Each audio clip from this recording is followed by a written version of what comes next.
नमस्कार. नमस्कार. नमस्कार. नमस्कार. दोघींना फार दडपण आलेलं आहे. या दोघींचं आता आपण स्वागत केलेलं आहे. जरा मला ओळख करून दिलीत. संकर्षण ही आहे सौ शलाका संकर्षण कराडे. मागच्या वर्षी एप्रिल महिन्यामध्येच आमचं लग्न झालं. आता एक 22 दिवसांनी अजून 1 वर्ष पूर्ण होईल. बरोबर. तुम्ही त्यांची ओळख कशी करून द्या.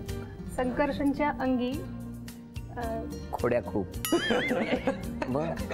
संकर्षणच्या अंगी जसे कलेचे गुण तसे माझ्याही अंगी आहेत. त्याची माझी भेट हे परमेश्वराचं ऋण आहे.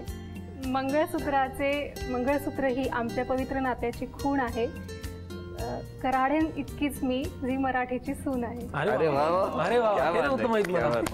वा वा वा वा वा. आज काय झालं माहिती का, पहिल्यांदा कॅमेरा समोर ती आली त्याच्यामुळे खूप, आणि त्याच समोर आदेश बांदेकर मग ते जरा संख्या एक सांगू का, तू प्लीज त्यांना बोलू दे ना. ठीक आहे. आणि दुसरं कसं आहे की आज महाराष्ट्रातल्या तमाम मुलींना कळणार आहे संकर्षणचं खरंच लग्न झालंय. म्हणून हा खास विशेष भाग आपण साजरा करतोय. केवळ तू ज्या ज्या खेड्यांमध्ये जातोस, गावांमध्ये जातोस, तिकडे सगळीकडे हा निरोप आणि सांगावा आम्हाला पाठवायचा होता. नमस्कार. नमस्कार. मग आता तुम्ही कशी ओळख करून देणार.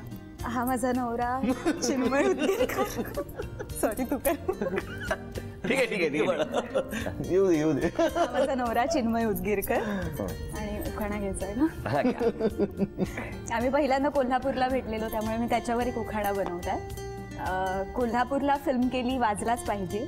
कोल्हापूरला फिल्म केली वाजलाच पाहिजे. चिन्मयाला आयुष्यात आता कशाला कोण पाहिजे. अरे क्या बात. वा वा. छान छान.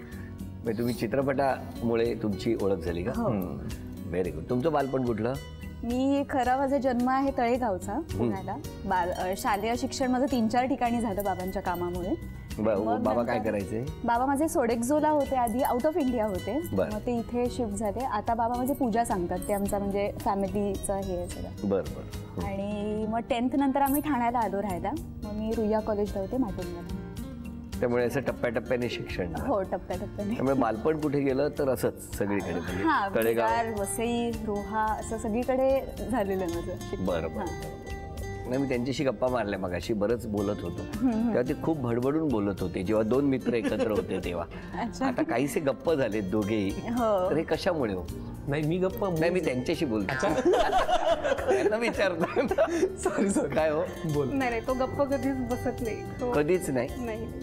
मी असते गप्प, कारण मी खूप अबोल असल्यामुळे मी शांत असते आणि तो बोलत असतो. तुमचं बालपण कुठलं. माझं नागपूरजवळ भंडारा आहे, तिथे गेले माझं बालपण.